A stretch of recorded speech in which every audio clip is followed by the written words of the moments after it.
Halo semuanya, jumpa lagi dengan sahabat sekolah. Assalamualaikum warahmatullahi wabarakatuh. Semoga keadaan sahabat semua dalam keadaan sehat dan dalam lindungan Allah Subhanahu wa Ta'ala. Dukung kami dengan subscribe, yang belum subscribe tekan tombol lonceng biar tidak ketinggalan informasi, like dan share ke grup-grup lain agar bermanfaat. Pesan kita kali ini adalah harmonisasi hak dan kewajiban asasi manusia dalam persepsi Pancasila dan HAM. Diskriminasi suatu pembebasan, pelecehan, pengucilan yang langsung maupun tidak langsung didasarkan pada perbedaan manusia atas dasar agama, suku, ras, etnis, kelompok, golongan, jenis kelamin, bahasa, keyakinan, dan politik. Penyiksaan suatu perbuatan yang dilakukan dengan sengaja sehingga menimbulkan rasa sakit atau penderitaan baik jasmani maupun rohani pada seseorang untuk memperoleh pengakuan atau keterangan dari seorang atau orang ketiga. Berdasarkan sifat pelanggaran HAM dibedakan menjadi pelanggaran HAM berat, yaitu pelanggaran HAM yang berbahaya, ada mengancam nyawa manusia, contohnya pembunuhan, penganiayaan, perampokan, perbudakan, dan penyanderaan dan sebagainya. Kedua, pelanggaran HAM ringan, pelanggaran HAM yang tidak mengancam keselamatan jiwa manusia, akan tetapi dapat berbahaya jika tidak segera ditanggulangi. Contohnya kelalaian dalam memberikan pelayanan kesehatan, pencemaran lingkungan yang disengaja. Kemudian pelanggaran hak asasi manusia sesuai dengan Undang-Undang Nomor 26 Tahun 2000 tentang Pengadilan HAM. Kejahatan genosida, setiap perbuatan yang dilakukan dengan maksud untuk menghancurkan atau memusnahkan seluruh atau sebagian kelompok bangsa, ras, kelompok etnis, kelompok agama dengan cara 1. Membunuh anggota kelompok, 2. Mengakibatkan penderitaan fisik atau mental yang berat terhadap anggota-anggota kelompok, 3. Menciptakan kondisi kehidupan kelompok yang akan mengakibatkan kemusnahan secara fisik baik seluruh atau sebagian. Kemudian yang keempat, memaksakan tindakan-tindakan yang bertujuan mencegah kelahiran di dalam kelompok. Kemudian kelima, memindahkan secara paksa anak-anak dari kelompok tertentu ke kelompok lain. Nah, itu tidak boleh. Itu melanggar kejahatan termasuk kejahatan genosida. Ya. Contohnya adalah pemusnahan bangsa Yahudi oleh Nazi, kemudian pemusnahan bangsa Armenia oleh bangsa Turki dan lain-lain. Ya. Kemudian kita lanjutkan. Kejahatan terhadap kemanusiaan. Salah satu perbuatan yang dilakukan sebagai bagian dari serangan atau yang meluas sistematik yang diketahuinya bahwa serangan tersebut ditujukan secara langsung terhadap penduduk sipil berupa pembunuhan, pemusnahan, perbudakan, pengusiran atau pemindahan penduduk secara paksa, perampasan kemerdekaan atau perampasan kebebasan fisik atau secara sewenang-wenang yang melanggar asas-asas ketentuan pokok hukum internasional dan penyiksaan, contohnya pembantaian, perbudakan, kemudian di Rohingya dan sebagainya. Kemudian contoh kasus pelanggaran HAM. Tahun 1986, pengusiran, perampasan, dan pemusnahan becak dari Jakarta. Kemudian tahun 1993, pembunuhan terhadap seorang aktivis buruh perempuan Marsina tanggal 8 Mei 1993. Kemudian ketiga, keseluruhan Situbondo, puluhan rumah ibadah dibakar. Kasus pembantaian merasa yang diduga pelaku dukun santet. Nah, kemudian selanjutnya, peristiwa Aceh tahun 1990. Nah, ini terjadi di Aceh pada tahun 1990, telah banyak memakan banyak korban, baik aparat maupun penduduk sipil yang tidak berdosa. Kemudian peristiwa penculikan para aktivis politik tahun 1998, ini sebelum reformasi. Ya, ini terjadi penculikan. Kemudian ada 23 orang dan 1 orang meninggal, 9 orang dilepaskan dan 13 orang sampai sekarang hilang. Kemudian kasus Munir. Selanjutnya adalah peristiwa Trisakti dan Semanggi tahun 1998. Tragedi Trisakti terjadi 12 Mei 1998, 4 mahasiswa meninggal dan puluhan lainnya luka-luka. Strategi Semanggi I terjadi 11 sampai 13 November 1998. 17 orang warga sipil meninggal, dan tragedi Semanggi II 24 September 1999, 1 orang mahasiswa meninggal dan 217 orang luka-luka.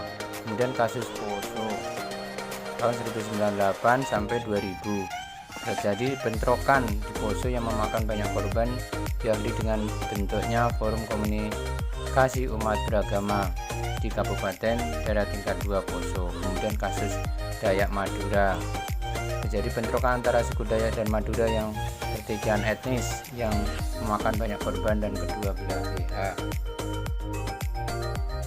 Kemudian apakah penyebab terjadinya pelanggaran HAM?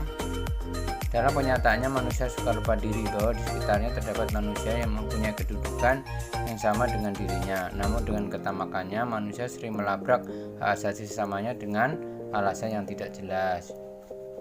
Kemudian pelanggaran-pelanggaran HAM disebabkan faktor. Yang pertama faktor eksternal, internal ya.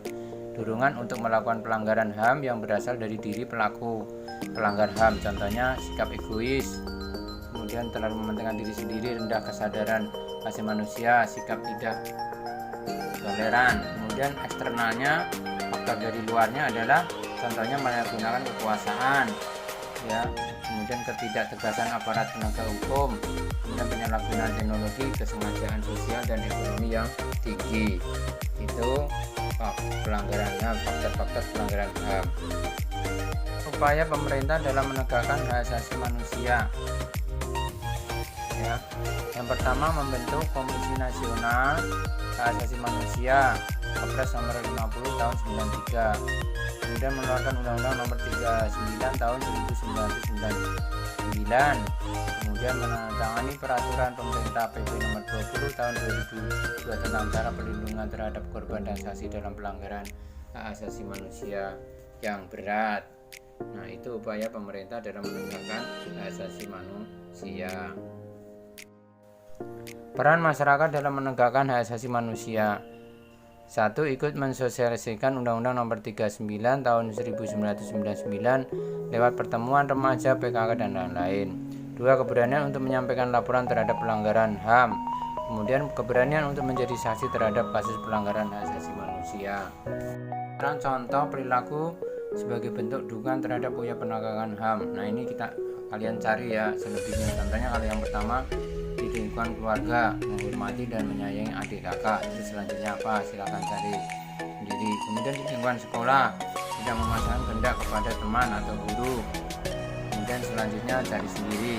Kemudian di lingkungan masyarakat tidak menghati pengemis. Kemudian di lingkungan bangsa dan negara memenuhi setiap instrumen hak asasi manusia yang berlaku. Nah, itu contoh-contoh yang kalian bisa cari.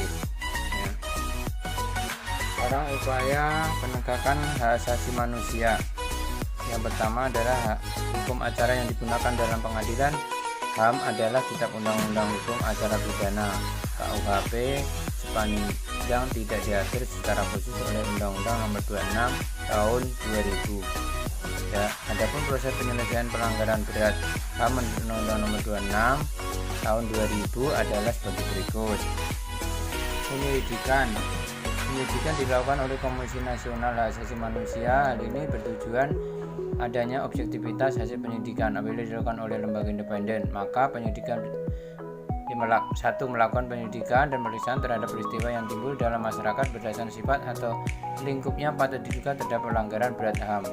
Menerima laporan ya, pengaduan dari seorang atau kelompok orang tentang terjadinya pelanggaran berat HAM serta mencari keterangan dan barang bukti.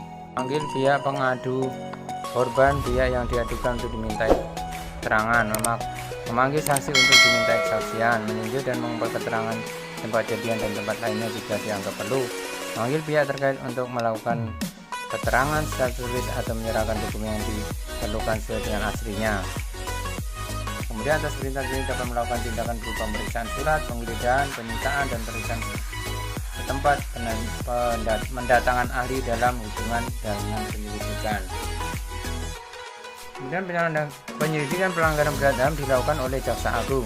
Dalam pelaksanaan tugasnya, Jaksa Agung mengangkat penyidik ad hoc yang terdiri atas unsur pemerintah dan masyarakat.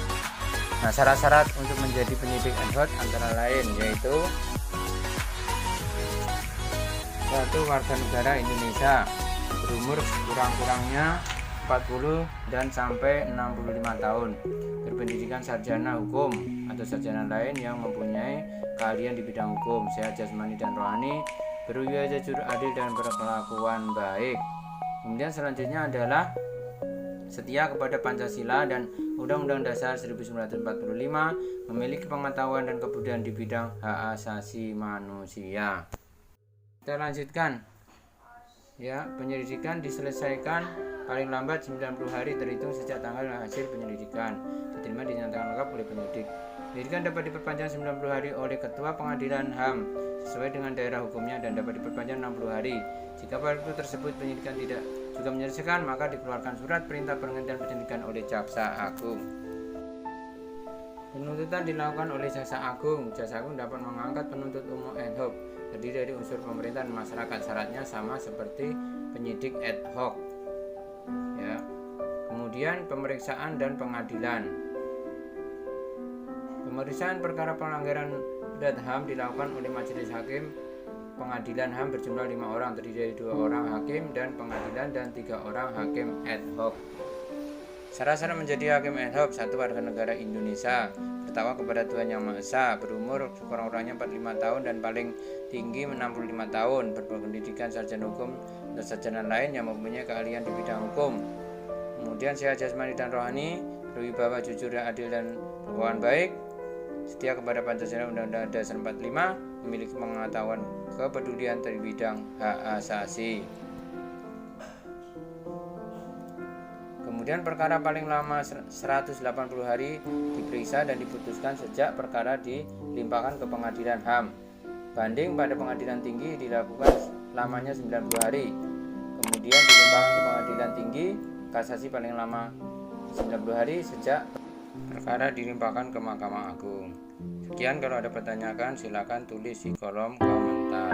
Terima kasih.